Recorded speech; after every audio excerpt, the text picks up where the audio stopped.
He stepped up to the podium, looked my father dead in the eye and said, "This one's for the kid you threw away." Then he pulled out the envelope. The whole gym froze, flashbulbs popped.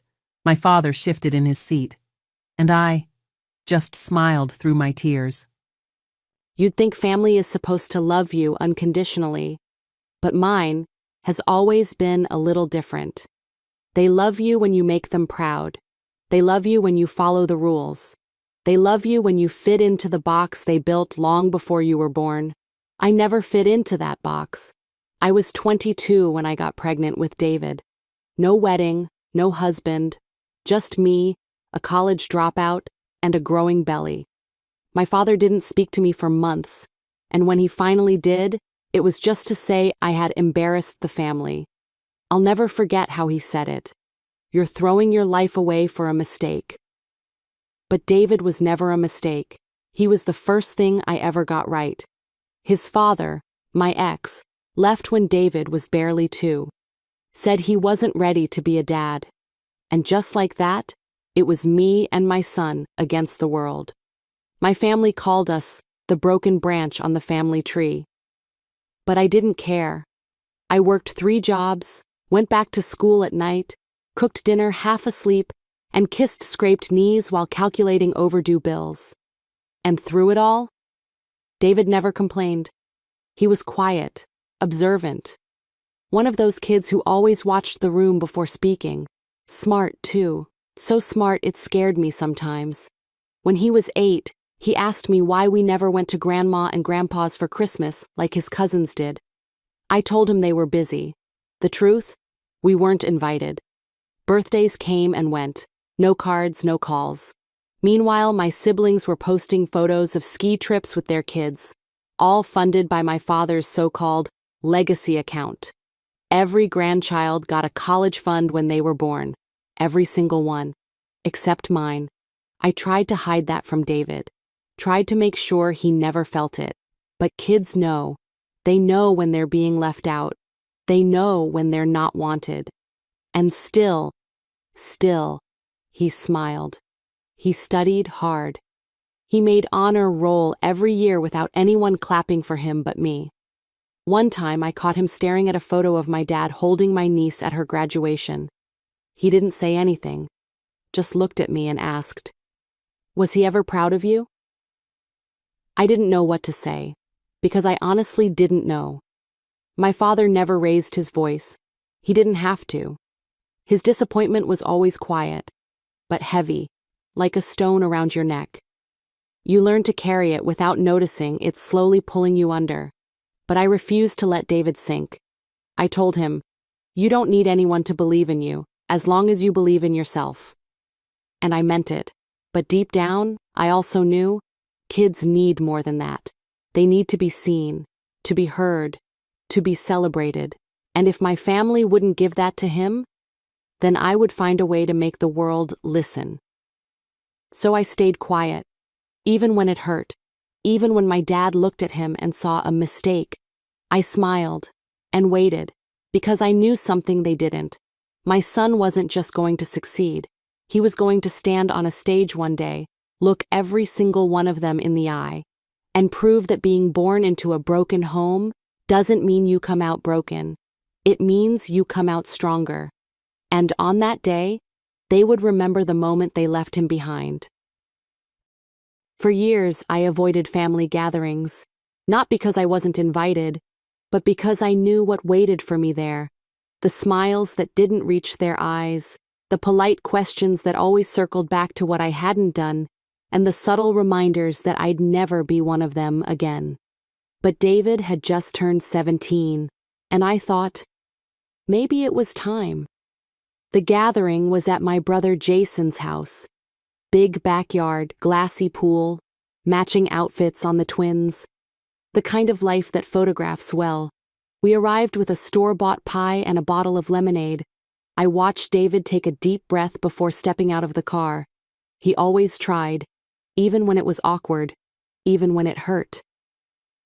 Inside, my nieces and nephews crowded the table with new phones, talked about college tours, debated East Coast versus West. David just sat quietly, sipping his lemonade, nodding when someone spoke to him, which wasn't often. Then it happened. Jason was bragging about the new trust setup for his kids, how their college funds were fully optimized. Someone, probably his wife, chimed in. Oh yeah, once the twins got their trust set up, it made all the grandkids equal. There was a pause, a flicker, a shift in the air. Then someone muttered it, low, flat, almost like they didn't realize it had left their mouth. Well, except David. My hand froze mid-pour. David looked down at his plate. No one said anything else. No correction, no apology, not even an awkward laugh to cover the moment. Just silence. The kind that confirms everything you were afraid of. My stomach twisted, but I didn't let it show. I just smiled. That same practice smile I'd worn at 22 when I told my parents I was keeping the baby. I waited until David walked outside before I followed my father into the den. He was pouring scotch, his usual afternoon ritual. Didn't even look at me when I asked, "Why didn't David get a college fund?" He sipped, slow, then finally turned. "Amy, he's from a broken home. Let's not pretend he'll make it to an Ivy." My breath caught, not because I was surprised, but because hearing it out loud cut deeper than I expected. "You gave $50,000 to Emily's kid who barely passed high school," I said. "But you won't help mine?" He shrugged. "Emily's married, stable. They did things right, you didn't." That's when I realized it wasn't just about money, it was punishment. For breaking their illusion of perfection, for surviving without them. "You think money makes someone worthy?" I asked quietly. He turned his back to me. "I think David will be fine if he's half as tough as you pretend to be." That was his version of compassion. A backhanded compliment with a jagged edge. I walked out without another word, found David standing near the fence, looking out at the neighbor's house. He didn't ask me what happened, didn't need to. He just said, "We can go now if you want." And we did. As I drove home, hands tight on the wheel, I kept thinking about the word he used. Accept. The way it landed in the room. The way no one challenged it. My son was an exception. Not because he failed, not because he misbehaved, but because he was mine. And in my father's world, that made him less. That night, I watched David do his homework at the kitchen table. Same table we'd shared for every meal, every spelling test, every scraped knee conversation. And I made another promise to myself. If they couldn't see his worth, I'd make sure the world did. The weeks after that gathering were quiet, almost too quiet. David buried himself in schoolwork, and I pretended everything was normal. But something inside me had shifted. I couldn't let it go. I kept replaying that moment in the den, my father's voice, his words. Why waste it on him? And I started to wonder, was it ever even a mistake? Or had they planned to cut David out from the start? Then one weekend, my mother called. She asked me to come by and help her organize old family records. I almost said no, but something told me to go. When I got there, she looked tired, smaller somehow, as if years of silence had finally started weighing on her. She handed me a box labeled Trust Documents and asked me to file them in the cabinet in her study. That's when I saw it.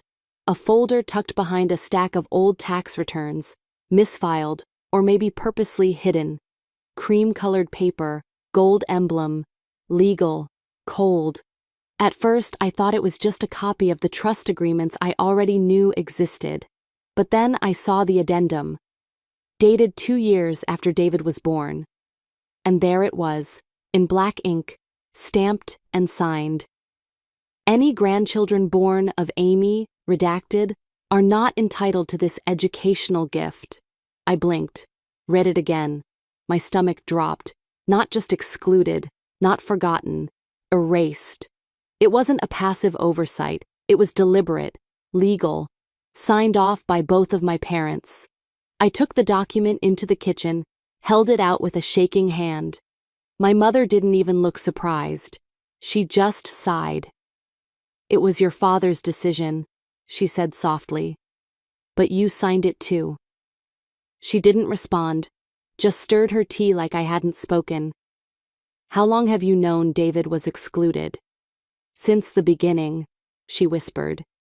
"Your father didn't want to reward recklessness."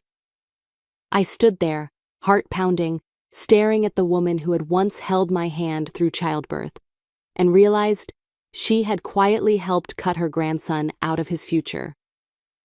I wanted to scream. I wanted to throw every porcelain cup off her stupid antique shelf, but I didn't. I just stood there and listened.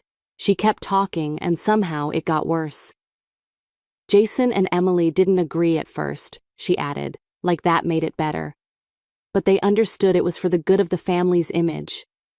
They knew, my siblings, the ones who posted birthday wishes to David on Facebook, who shook his hand at holidays, who said things like, 'He's such a good kid.' They had known for years. They let him sit at tables surrounded by kids who were promised futures, while his was decided in whispers and legal clauses he'd never seen. I left without another word, got into my car, slammed the door, and screamed until my throat burned. It wasn't about money anymore. It was about how far people will go to erase you when you don't make them look good, and how easily they can justify it, for the family, for appearances, for legacy. When I got home, David was on the couch reading. He looked up. "Everything okay?" I stared at him for a long time, my son, my beautiful, brilliant son, and I thought about what that document meant, what it tried to say, that he didn't belong, that he wasn't worth investing in. I wanted to tell him everything, but I couldn't. Not yet. Not until I figured out how to take this pain and turn it into something he could hold. Something stronger than a college fund, stronger than a name on a family tree. "Yeah," I said finally. "Everything's just fine." Because now I had something more powerful than anger. I had the truth, and I was going to use it. The next few days blurred. I went to work, I cooked dinner, I smiled when David made jokes about finals. I paid the bills and folded the laundry and did everything I was supposed to do. But inside, I was falling apart. I kept seeing that line in my head. "Any grandchildren born of Amy?" As if I'd committed some crime so shameful that even my child, my heart, deserved to be written out of existence. I barely slept. I started waking up at 3 a.m., staring at the ceiling, wondering if maybe they were right. Maybe I did fail. Maybe David would have had a better shot if he'd been born into someone else's life. And then one night, I broke. It was late, past midnight. David had gone to bed hours earlier. I was in the kitchen, sitting on the cold tile floor, a bottle of wine half finished beside me, the trust document spread across my lap like a verdict. My hands were shaking. I don't remember crying, but I must have, because my face was soaked. My body felt like it had run a marathon in silence, exhausted, empty. And then, I heard footsteps. David stood in the doorway in his pajama pants, his hair a mess, blinking sleep from his eyes. He didn't speak at first, just walked over, sat down next to me, and looked at the paper in my lap. He recognized it. Somehow, I knew he did. Then he said it. Quiet, steady, no anger in his voice, no resentment, just understanding. "It's okay, Mom, I already knew. I just didn't want to see you hurt." I looked at him, stunned. "How?" I whispered. He shrugged. "I figured it out a long time ago. I'd hear them talking when they thought I wasn't listening. The way Grandpa would act like I didn't exist unless it was time for a photo. The way Aunt Emily always gave me the good luck scholarships talk while her kids picked dorm furniture with their fund money. I covered my mouth, my heart splitting open. He saw everything, every slight, every exclusion, every fake smile at every holiday dinner, and he carried it all silently, to protect me. I wanted to apologize, to tell him I should have fought harder, shouted louder, stormed into that house and demanded he be treated like the others. But before I could, he touched my hand. "Don't be sorry. I don't need their money." His voice sharpened, eyes burning with quiet intensity. "I'll earn my future." There was something in the way he said it that made me sit up straighter. It wasn't just teenage bravado. It wasn't some wounded pride. It was clarity, purpose. He had been waiting too, watching, collecting every bruise, every slight, every dismissal, filing them away not as pain but as fuel. And now, he was done waiting. I wiped my face, pulled him close, and for the first time in a long time, I let myself believe that maybe we didn't need the validation of a trust fund or a family name. Maybe we didn't need anything from them at all. Maybe David's revenge wouldn't be loud or messy or cruel. Maybe it would be something much more powerful. Success. The kind that no one could take credit for. The kind that made people shift uncomfortably in their seats when they realized they had underestimated him. The kind that silences a room. I didn't say anything else that night, just held him as he rested his head on my shoulder. My son, the one they threw away, but not broken. No, he was sharpening, and something told me they'd see it soon. After that night, something shifted in David. He didn't cry, he didn't rant, he didn't even bring it up again. But I could feel it, in the way he started watching people more closely, the way he asked about upcoming family events, the way he carried his phone in his pocket with a small clip-on mic I didn't recognize until much later. He had gone quiet, but focused. At the next family dinner, he was polite, kind, sat next to his grandfather and helped him carry in a box of wine. No one noticed the phone in his jacket pocket recording every word. He caught my father chuckling to Uncle Brian in the living room after dessert. "That kid's soft. No father, no chance." They thought they were safe behind wine glasses and whispered jokes. But David was listening, recording, archiving. At another event, a birthday party for one of the Golden grandkids, he lingered by the bar and caught my sister Emily say, "Honestly, I'm glad Dad didn't fund him. Amy's kid would have wasted it on some useless liberal arts degree." Every time they said something cruel, dismissive, smug, David didn't flinch. He just filed it away. At school, he doubled down on everything: late nights, extra credit, debate team, robotics.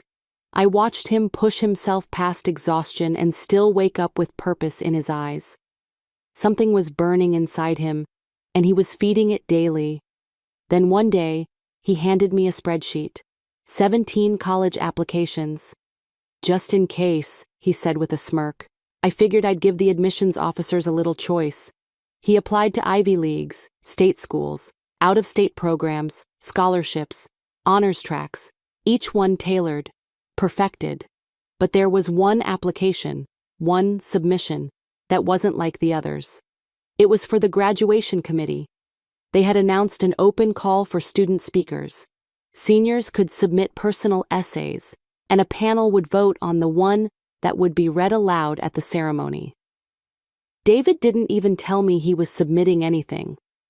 I found out after the decision had already been made. He came home with the envelope in his hand, white, stamped with the school crest. He handed it to me without a word. Inside, a simple note. "Congratulations, David. Your piece, Invisible Legacy, has been selected as the 2025 graduation speech." I looked up at him, stunned. He just smiled. "It wasn't just an essay," he said. "It was my voice. My revenge was never loud. It was undeniable." I read the essay that night after he went to bed. It was brilliant, devastating. He spoke about being born into a family where love was conditional and futures were allocated like stock options, about watching his cousins unwrap their destinies while he was taught to be grateful for scraps. about what it means to grow up invisible in the house where you should have felt safest. But it wasn't bitter. It was precise, reflective, powerful. He didn't name names. He didn't have to. Every sentence held weight. Every paragraph landed like a quiet blow. By the time I finished reading, I was in tears. He didn't need a confrontation. He didn't need to scream or beg to be seen. He had built his revenge out of resilience and weaponized their silence into a spotlight they couldn't escape. It was elegant, ruthless in its grace. And I knew, without a doubt, that graduation day would be the moment everything turned. Graduation day arrived under a bright June sun. The gymnasium was packed, folding chairs lined wall to wall, rows of students in maroon caps and gowns buzzing with anticipation. Parents, siblings, teachers, and grandparents filled the bleachers, craning their necks toward the stage. I sat near the front, my heart thudding in my chest. David was calm, too calm. He hadn't said a word about the speech since getting selected. I had read it once, but I had a feeling what he'd written wasn't what he planned to say. Then the principal stepped up to the mic. "It is my honor to announce this year's valedictorian, David Mitchell." Applause, cheers, the sound of hundreds of hands clapping, echoing through the gym. David stood up, straightened his gown, and walked to the stage. As he stepped up to the podium, the applause died down. A hush settled over the room. He took a breath, lifted his eyes, and began. "People told me I wouldn't make it, that I was wasted potential because of where I came from, because I didn't have what others were born into." He paused. His voice was calm, measured, but there was steel behind every word. "I used to believe them. I used to think I was behind in a race I didn't even ask to run. But what they forgot is that potential isn't handed down in checks. It's not a birthright. It's not found in last names or bank accounts." He looked up, past the first few rows, straight toward the section where my family sat, directly at my father. "It's built, earned, proven." I saw my father's face tighten, his arms crossed, eyes narrowing. David reached into his pocket and pulled out an envelope. That envelope, the trust document. "This was supposed to erase me," he said. "This paper right here was proof I didn't belong, that someone believed my future didn't matter, that I was a mistake." Gasps rippled through the room. A few heads turned toward the section where my family sat. I saw Emily shift uncomfortably. Uncle Brian went pale. My mother's eyes widened. David unfolded the paper and held it up. "This clause says I'm not entitled to the same opportunities as my cousins because my mother raised me alone, because we weren't perfect enough for legacy funding." He let the words hang, heavy. I could feel the gym holding its breath. Then he smiled, soft, calm. But what they didn't realize is that I never needed this to become who I am. He turned slightly, motioning to the side of the stage. A staff member handed him a folder. 17 applications, 7 full-ride offers, 3 Ivy Leagues, 1 acceptance to the university I've dreamed of since I was 12. He paused again, scanning the crowd. I got here without their money, without their name, without their belief in me. Then his voice softened. Because I had something more powerful than all of that. He looked down toward me. I had a mother who taught me to fight quietly, to rise with dignity, to smile even when they slammed the doors. So, to the people who doubted me, who tried to erase me, I only have one thing to say. He looked up again, right at my father. Thank you. You taught me exactly what I never want to become. The gym erupted. Applause burst through the room like thunder. People stood, clapped, some cheered. I saw a teacher wipe tears from her eyes. Students shouted his name. Cameras flashed. But the section where my family sat? Silent, frozen. My father looked like he'd aged 10 years in 10 minutes. Emily stared at the floor, my mother, stone-faced. And I saw it all, the shame, the unraveling, the moment they realized the legacy they tried to bury him with had only made him stronger. David stepped down from the podium. The applause followed him off the stage like a wave. He didn't look back. He didn't need to. He had said everything they needed to hear. And in that moment, I wasn't just proud. I was free. The applause rolled like thunder. People were standing now, students, teachers, parents, strangers, cheering for my son, for his voice, for the truth he spoke into a room that had spent years pretending he didn't matter. I stood slowly. My legs weren't moving. My heart was. He did it. My son, my quiet, kind, steady David, had just stood in front of a gymnasium full of people and turned his pain into power. And I, his mother, stood in the front row, unable to do anything but weep and smile. Across the gym, I caught sight of my father, his arms still crossed, his jaw clenched tight. He didn't clap, he didn't speak, he didn't even look at me. Instead, he slowly stood, straightened his suit, and walked out. No goodbye, no apology, no storming or shouting. Just silence. For once, he had no control. The people he used to intimidate weren't looking at him anymore. They were looking at David. David stepped down from the stage, holding the folder of offers in one hand and the now creased trust document in the other. But when he reached me, he let it all go. He pulled me into a hug so tight I felt the years in it. Every late-night worry, every insult I swallowed, every meal I skipped to make sure he had what he needed. And then he whispered, "You gave me everything I needed, Mom, and now I'm free." That's when I lost it. Because I remembered the nights I thought I was failing him, the mornings I didn't know how I'd pay the bills, the years of being told I'd ruined my life. But here he was, not ruined, risen. He turned to his classmates, who rushed toward him like he was a rock star. Teachers shook his hand, some even hugged him. I heard someone say, "That was the best speech we've ever had." Another said, "He's going places, big places." I sat back down, overwhelmed, not just by the moment, but by what it meant. David hadn't just made a statement. He'd flipped the legacy script. My family had spent years weaving this lie, that we were less than, that David didn't belong, that we should be grateful for crumbs while others dined. And he'd burned it down with truth, dignity, and zero bitterness. No revenge fantasy, no public attack, just a mirror. And they couldn't stand to look into it. I saw my sister Emily whisper something to her husband. She looked rattled. Maybe for the first time in her life, she saw what silence could cost, what loyalty to the wrong people really meant. I didn't hate her, not anymore. Pity was all I had left.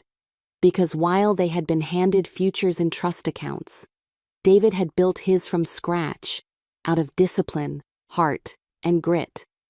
And the best part? They couldn't touch it, couldn't claim it, couldn't destroy it. As the gym started to empty and graduates flooded the halls with flowers and diplomas and teary-eyed parents, I watched David one last time, laughing, hugging, whole. That's when the voiceover played in my mind, not for the audience, but for me. For the years I stayed quiet. For the nights I cried behind a locked door. They gave every grandchild a future, except mine, but he built one anyway, and no one can take that away.